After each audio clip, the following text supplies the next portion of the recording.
My friends, in the event that you are new to this wonderful card game and you have not yet signed up for a UGN Play account, you can now sign up with my exclusive referral code Alliteration and get yourself 50 bonus loyalty points for free, as well as additional loyalty points for every event that you play in within my referral code period. Why do you need these, you might ask? Well, loyalty points can be used to redeem free promotional cards in the mail, as well as other exclusive items coming in the future. The bonus points from using my code are enough to redeem almost any promo card right off the bat, and having your UGN account is going to allow you to accrue and track more and more as you go through your hero or villain's journey. If free cards and progression all sound super appealing to you, the links for all of this are going to be in the description below. Now, let's get on to the video.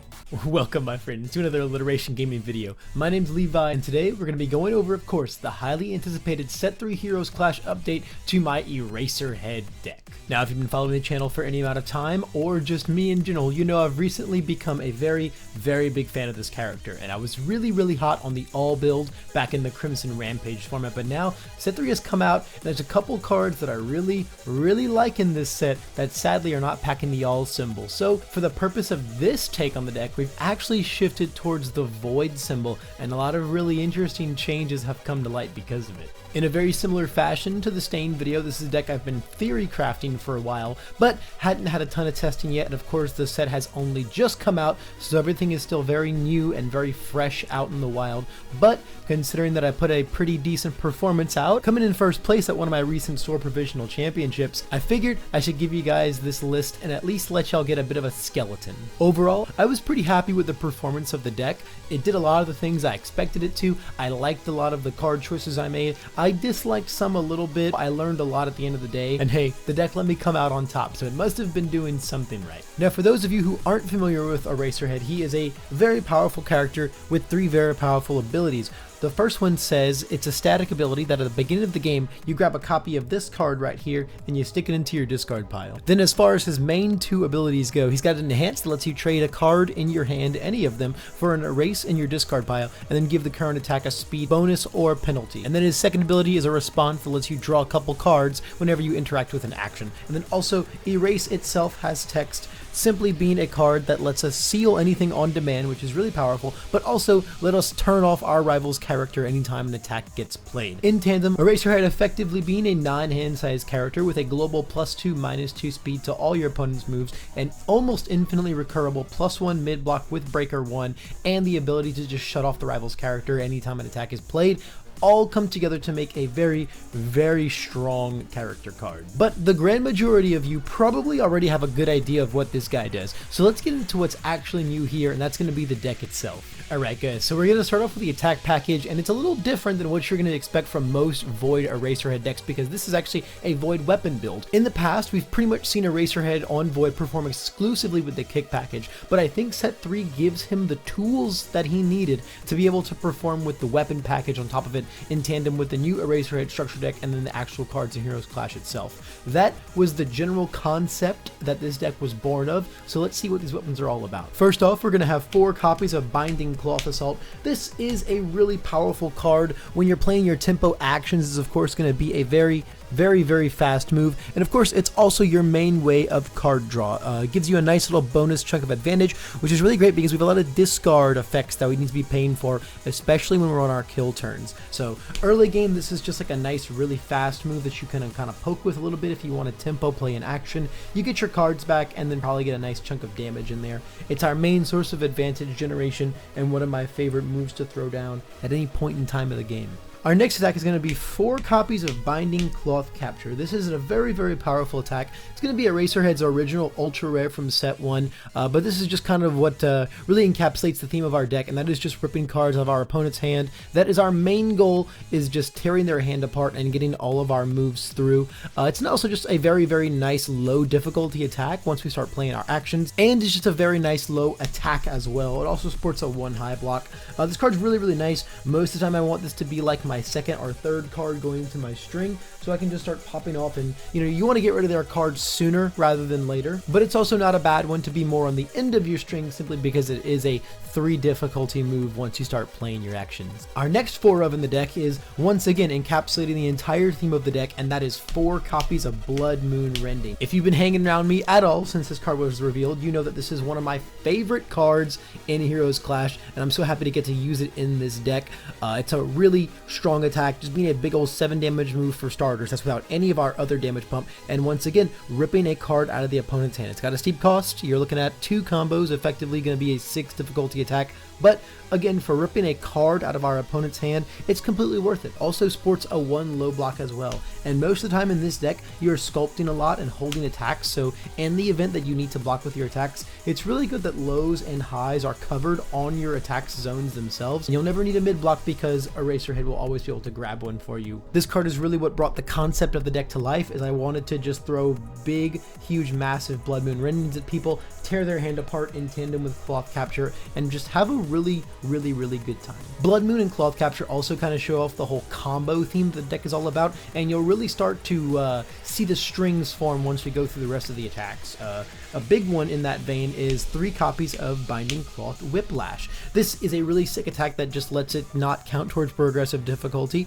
It's only a 2-speed attack, but we get to make that a 4-speed in our character, so it's actually kind of respectable. The only thing I really don't like about this card is it's got a mid block. I don't like my attacks to have mid blocks in them. I want to be able to cover the zones that I can't pick up with Eraserhead on the rest of my attacks. So this being a mid block is not the greatest thing in the world, but it's also an annoying low attack itself, and is a really integral piece of our string plan.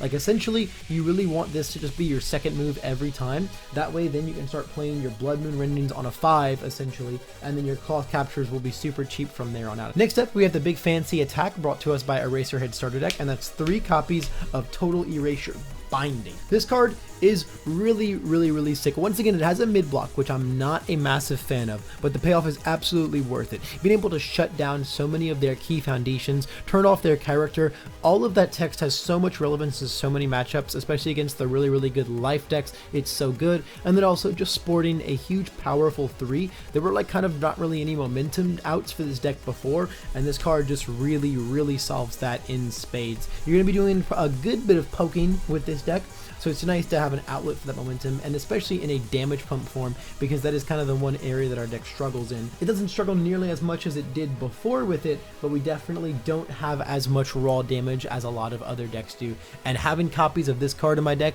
just really let me beat people up for some big damage chunk numbers way before I normally can. Next, we've got 3 copies of Expert Flurry. This is a pretty nice attack. This just is a little bit of nice momentum hate. It makes our next ones a little scarier, and also sports a 2 high block. It's not the most impressive attack in the world, but it does enough things that I want an attack in this deck to do that I'm overall pretty happy with it. The main nice thing about this card is the combo enhance gets rid of their momentum, but the enhance to give 2 damage to the next move is just a normal enhance, meaning you can start this off as your first attack and still get some value out of it. The main issue that you're seeing so far is, okay, hang on, everything's got combo and all this. What do I actually open with? So this one is not a bad one to open with, because you still get some actual value out of it, and then be able to like pass damage to your next one is really good. If it's going to be a Cloth Assault that's going to get very fast, that's quite nice. Even if it's just a Whiplash, it becomes a 4 low for 7, which is pretty annoying to deal with. And then the last attack in our deck is 3 copies of Aerial Drop. This card is also pretty nice. This is just kind of like an alternative to Expert Flurry. This time our 2 damage comes from its own combo enhance, but it's to this one and not the next one.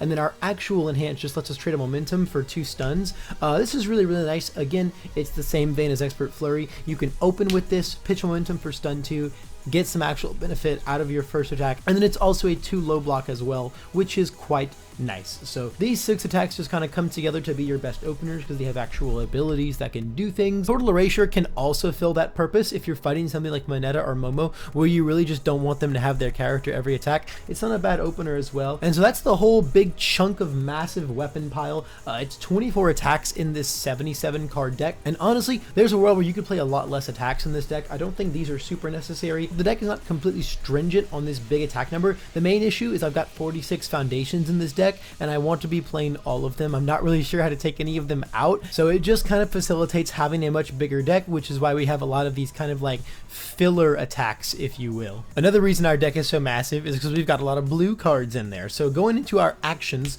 we've got, of course, 4 copies of Erase. We start with 1 in the discard pile. We've got 3 others in the main deck. We've already talked about this card. It is amazing. I think you used to be able to only get away with 3 in there and like siding the 4th, but set 3 brought so many more mid attacks in the format, and so many decks play them because they're like super reliant on them for their chains to go off and for their decks to actually function. So honestly, you want to see that other one as soon as possible so that you have access to that other mid block with Breaker 1 in case you want to block with the first one. And then the other action in our deck is we've got 3 copies of Engine Trouble. Guys, I think this card is extremely good. Being able to just selectively commit any of your rivals' foundations is really powerful. It's also a 1 low block with Breaker 1, which is really strong because we can 1 low block, Breaker 1, and then also respond to draw 2 cards because we blocked with an action. It's not just Erase, it's any action, right? But just having this as like your tempo action while you're like wanting to set up, because most of the time you want to play your 1 move, right? Play an action and then start playing all of your cloth captures and cloth assaults and start going in there. So you always want to have an action to play just so you can turn on all your things that need an action to have been played. And sometimes you've only got access to that 1 Erase and you don't want to remove and get rid of it, or sometimes there's just not anything super relevant to seal, so you can at least commit something and it's really nice. But I like 3 copies of Engine Trouble a lot in this deck. Hey you like the My Hero Academia collectible card game, right? If the answer is at least a resounding probably, you should head right on over to unfunstuff.com for all of your MHA CCG purchasing needs. We've got the new set Heroes Clash on pre-order, as well as the new DLC 2 in stock. And if you want to use coupon code Wealthy Aspirations, you can get 5% off your entire freaking order and also support old Levi a little bit along the way. The link for all this is going to be right down in the description below, so get on over there and go get yourself some amazing product from some amazing people. Back to the video. Now let's move on to the foundations, because we've got a lot of interesting new ones in here. Heroes Clash gave us some super cool things to work with.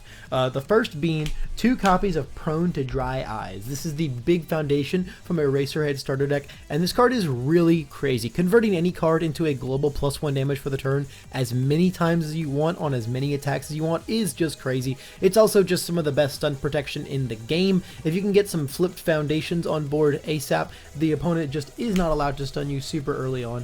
This card's really good. Now between this card and Blood Moons and having to play an action to turn on your stuff, you run out of cards really quickly. So you only want to make sure you're using this when you're ready to like go in. If you're not ready to pass turn with like no cards in hand, or if you don't think your string is going to actually be fatal, I would not use this card willy-nilly, because 1 card in hand is a really important resource for Eraserhead. At the end of the day though, Damage Pump is also a very important resource for Eraserhead, so this card is invaluable to this deck. Again, this card very similar to Total Erasure Binding. This card let me find lethal way earlier than I'm normally used to playing a character in a deck like this. Next up we have a classic Void staple, 4 copies of Heroic Lineage. This card is of course just really good. Being able to serve as Damage Pump anytime we get a speed bonus, which is anytime with Eraserhead, and then also being able to serve as speed reduction on top of Eraserhead's global speed reduction anytime they pump their own attack is really good. Of course, we want to block the most threatening moves all the time, and so the second they make their move threatening, we just have this minus speed line in weight. In tandem with Eraserhead, it's -5 speed to your move, and that makes almost anything in this game extremely easily blocked. Another card that this combos really well with is we've got 4 copies of Spooky in the deck. Just being able to commit this to swap our rival's attack stats at any point in time is really good. Of course, every move starts out as -2 speed because of Eraserhead, so if there's something like a throw that's only 2 speed or 3 speed, they're going to become like 1 damage or even 0 damage in some cases, and it's really strong. Another nice thing we can do is if we just plan on blocking the move, right, we can commit this, swap it, and then if the damage gets bigger now as a result of receiving the big speed, we can commit this for even more minus speed. Another Void staple, especially when we're playing 7-handers, is 4 copies of Villains Defeated. This is one of my favorite cards in the game. I've always been a huge lover of Villains Defeated. Just being able to remove throws and troublesome things that we don't want going into momentum, like electric jolts, is really nice, and getting to heal in the process. It's also nice if we have to half block things with our Erase. Maybe it's our best block available to us, and we can just heal the damage back, and it's not bad. It also messes up a lot of combos. There's a lot of combo reliant decks running around out there, so being able to just suddenly interrupt their chains at the cost of clearing the progressive difficulty is really good. Also, lets you draw a card when you discard cards, which there's a lot of decks out there doing right now. This goes really handy against things like Villainous Layway, and even my opponent's Blood Moon Rendings if they were playing decks like that. And then the last 2 difficulty foundation in our deck is we've got 3 copies of Night Watch. This card is of course very powerful. Just the on-demand negation of any ability our rival plays as long as it's not on their character is super duper strong. Also, it's one of the more powerful deadlock threats in our deck as well. We just keep putting our Blood Moon Rending back in our hand and playing it and just discarding their entire hand all day. And now moving on to our spams, this is where things get really nice because there's some super duper good spams inside the Void symbol. First off, we've got 4 copies of Tape. Obviously one of the best spams in the game. Even better in our character because we've always got that +1 mid block with Breaker 1. This is basically just an emergency button to make sure you never ever have to take damage if you don't really want to. Having access to a card like Tape has been always one of the reasons to play Eraserhead on the Void symbol because that interaction is just so good. Next up, we've got 4 copies of Mediator. This is a really important card to the deck's game plan as a whole. This card just does a lot of things. -3 speed, drawing a card, being a spam. It's really powerful. It's a nice thing about this card is that it doesn't minus speed to any attack, just your rival's attack, meaning you can use this aggressively on your turn to just try and find more cards, which sometimes it gives you that last card in hand that you need to discard for your Blood Moon Rending or to get an extra usage out of Prone to Dry Eyes. So Mediator always been one of the better cards in Eraser's kit. Now has even more importance when to effectively string together a really good kill turn we need like 8 or 9 cards in our hand in totality. Another one of the all-stars on Void's spam lineup is of course 4 copies of Manly Passionate Guy. Just being able to build any foundation we block with is really nice. That's why the majority of our foundations don't have mid blocks because we always want to block with our Erase as our mid block, but anything low or high is really easy.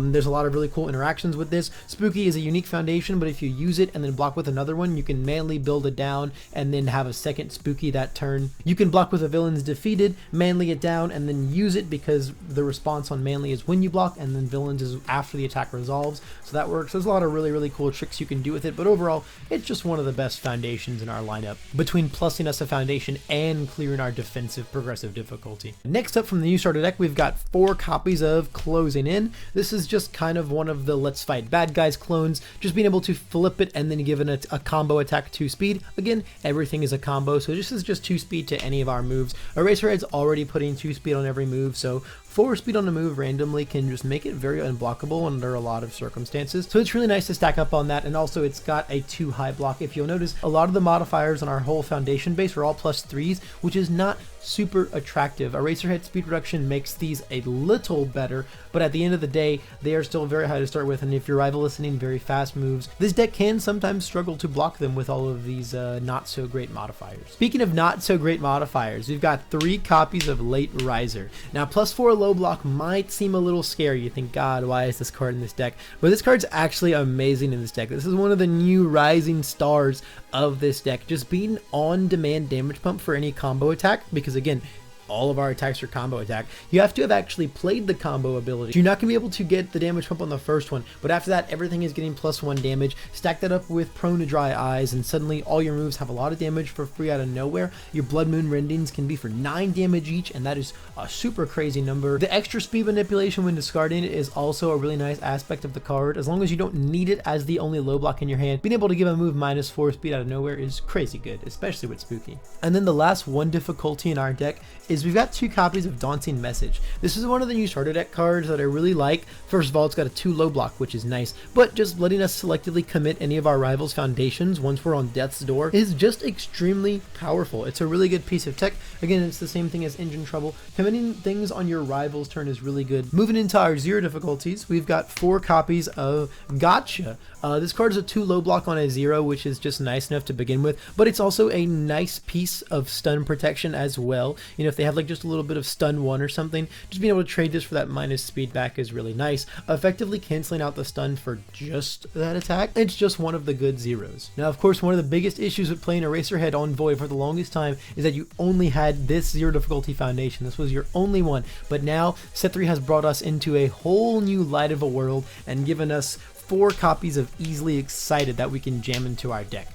This is another 0 with a 2 high block, which is just super nice, but it's also got like an extremely relevant relevant effect for just +1 speed for free every turn. So this is the entirety of the main deck. It is a big boy. I'd like to make it a little smaller, but I haven't quite figured out how to do that yet. There's 24 attacks in here, which is about a third, so nothing too crazy going on there. The block zones are very evenly distributed. The mids are a little on the lower side because we're eraser headed, we can pick them up on demand. So there don't need to be many more, and then the highs and lows are at beautiful numbers. The ratios are not something to have a problem with. It's more so the size of the deck as a whole that I'd like to work on. But again, first drafts are always going to end up a lot bigger than the final product. I do have a sideboard that I had prepared for the day as well, and it came in really handy. So before I let you guys go, I want to get into that. So the first card in the sideboard is we put in the 4th copy of Total Erasure Binding. This was just kind of a last minute change that I just thought was going to be really powerful. It's just super good against a lot of decks like Momo, like Moneta, like Kirishima 2. It's basically because like Kirishima 2 is going to be able to, you know, half damage rounded down your biggest move. Well, this is your biggest move and he doesn't get to do that on, and you don't have to spend a card in your hand to erase him.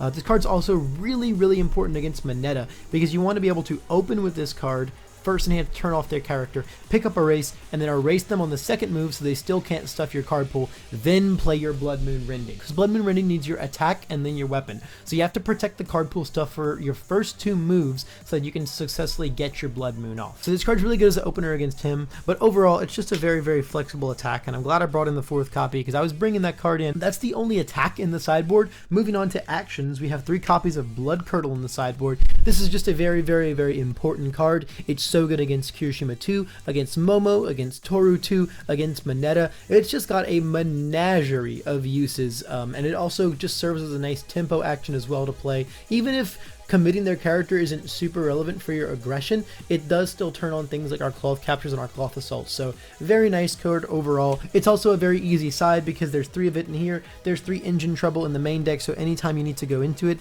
you can just make that swap and it's very easy. Speaking of engine trouble, I'm also siding the 4th copy just for those decks that are really reliant on a specific foundation, or if I just wanted to have another nice low block in the deck. It served those 2 purposes really well. Being able to commit down things like releases, struggling with studies, passing the torches, rescue completed, just things that a lot of really popular symbols right now are really reliant on to survive. It's very good against those decks. In a very similar vein, another new piece of tech that Set 3 brought us is we've got 2 copies of Proud Scion in here. This was like a last minute addition, but I really like this card. Again, +4 low is scary, not a fan of that, but it is really nice to just be an on-demand committal of either rescue completed or Specialist of Sound every turn. It's also good against graceful maneuvers. Being able to just trade this foundation's existence to make sure those foundations don't exist was always very valuable, and it will come in against the decks on those symbols all day, every day. By the same vein, this should be able to commit Spooky. Since Sugar Rush can flip Spooky, it acknowledges the potential to grant a speed penalty. I didn't really fight those decks all day, so this card didn't get to put in any work, but I know it would have if those would have arrived. A card that also didn't get to put in a lot of work, but I still really like it as a sideboard option, is 2 copies of Noble Participation. Once again, +4 block is very scary. You know, if these didn't have such atrocious block zones, they'd be all over inside my actual deck. But this card is just really nice. Decks that are really reliant on cards with like Stun 2, powerful or EX moves, are also things with Breaker, because this can set Breaker to 0 as well, is really nice. I knew that there was going to be a lot of Toru going into this event, so I definitely wanted to make invisible infiltrations and have Breaker 0. And of course, if I was ever fighting an Ice Storm symbol, that card was coming in as well. But again, one of the more niche applications cards from Set 3 that I think has a nice spot sitting in the sideboard.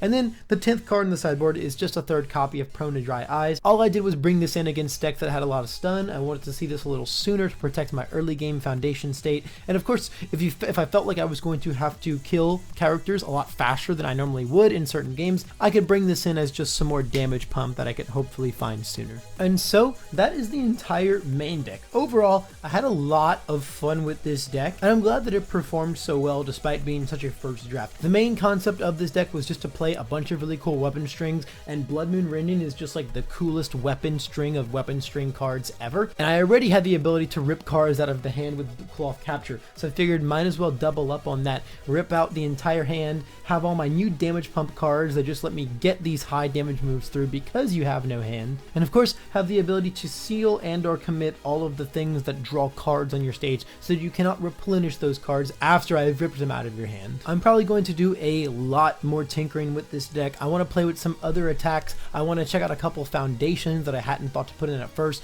Unexpected Hero is probably the biggest one getting jammed into this deck as soon as I start working on it again. And overall, I wouldn't mind making the deck a little smaller as well so that it's easier to find my really big key players in my attack strings like Blood Moon and Claw Capture. But for now, I think this is a very sick basis of a deck to work with and a nice skeleton to build upon from here on out. If you made it all the way to the end of this video, thanks so much for watching. I really appreciate it. And I'd also super appreciate it if you could like the video and give me some feedback down in the comment section below, especially if you've been tinkering with your own Eraserhead builds, whether it's Void weapons, Void kicks, or as other symbols too with all the new Heroes Clash cards. And of course, if you want some more MHA CCG content, I'm putting out uploads almost every single day of the week on this channel, working my butt off, playing all these sick new Heroes Clash decks, and giving you guys some very entertaining content along the way. And there's a lot more down the pipeline, so hit that subscribe button if you want to be a part of all of that. That's all the time I've got for this video though, guys. Thanks again so much for watching, and I hope I'll see y'all in the next one.